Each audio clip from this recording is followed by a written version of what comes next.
ကျေးဇူးမင်ခပတ်တဲ့အခါမှာလိန်နေရဆိုတဲ့လူတွေအတွက်ဒီဗီဒီယိုလေးကိုတင်ပေးလိုက်ပါတယ်နော်ကျေးဇူးမင်အားဆဆချုပ်ချင်မျိုးဆိုလို့ရှိရင်ကတော့လူတော်တော်များများလိန်တက်ကြရပေါ့နော်ကိုက2ခေါက်3ခေါက်လောက်ချုပ်ရင်းနေမှာမလိန်နာမျိုးဖြစ်မှာပေါ့နော်အဲ့တော့ဒီနီးလေးတိုင်းဆမ်းပြီးတော့တက်ကြည့်ပါဒီအရှိအားကြတော့ကိုတက်မဲ့ခွင်းပတ်လေထက်ကို2လက်မလောက်ပို့ပြီးတော့ရှည်ပေးထားပါနော်ဒီအနာအားကြတော့3လက်မညှပ်ပေးထားပါပြီးရင်သူအလဲအားနေပြီးတော့တဝက်ခောက်ပါမယ်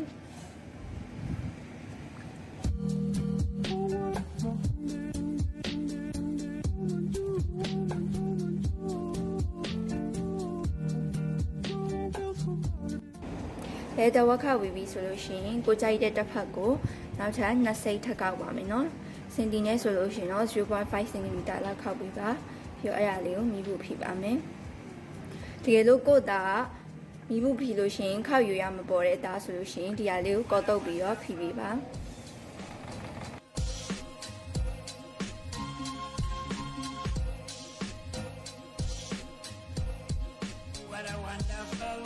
ဒီအသေးအခောက်ယူကြောင်းလေးကိုတစ်ချက်ထပ်ပြီးတော့ဖိပေးပါ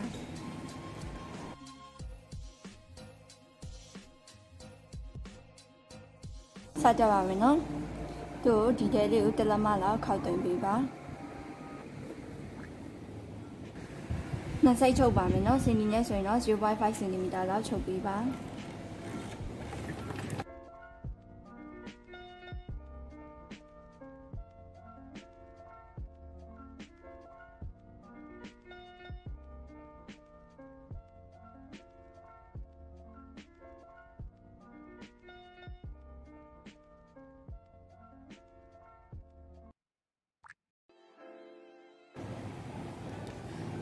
နောက်ဆုံးသားလေးရောက်တော့မယ်ဆိုရင်ထမိန်နဲ့တညီရဲလေးခောက်ပါမယ်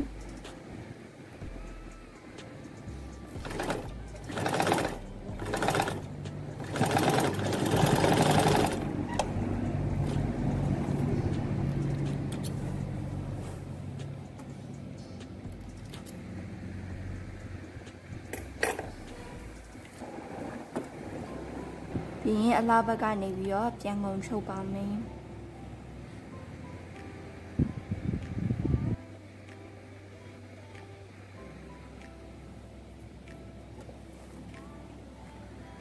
ကျိုးတဲ့ခါမှာဒီပထမချုပ်ထားတဲ့အချီချောင်းလေးကိုနည်းနည်းလေးပဲကြော်ပြီးတော့အုပ်ပေးပါနော်ပြီးရင်နင်းတဲ့ခါမှာလည်းဒီနားလေးကိုကက်ရက်လေးနှင်းပေးပါ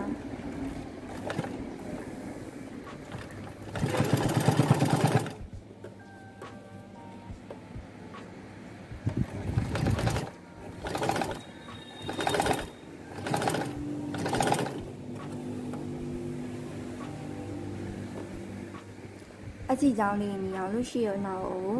ပိစာလေးပိစာထည့်ပေးပါနော်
ပြီးရင်ဒီခပတ်လေးကိုမီးဘူးတိတ်ချလေးတိုက်ပေးပါနော်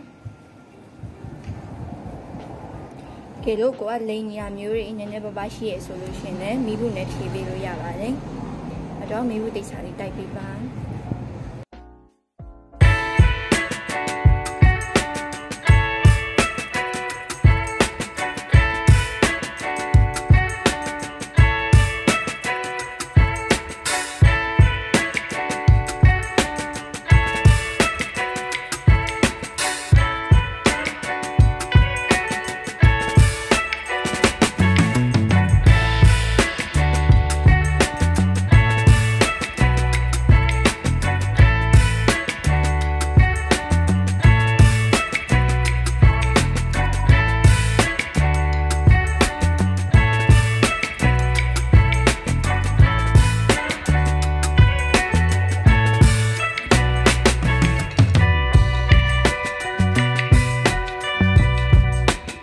ပတ်ပြားလေးတက်လို့ပြီးသွားပါပြီနော်စိတ်ထမဲအစအဆုံးချုပ်နေကိုအမ channel ထဲမှာတင်ပေးထားပါတယ်ပြီးတော့ description မှာလည်းအမ link ချပေးထားပါမယ်နော်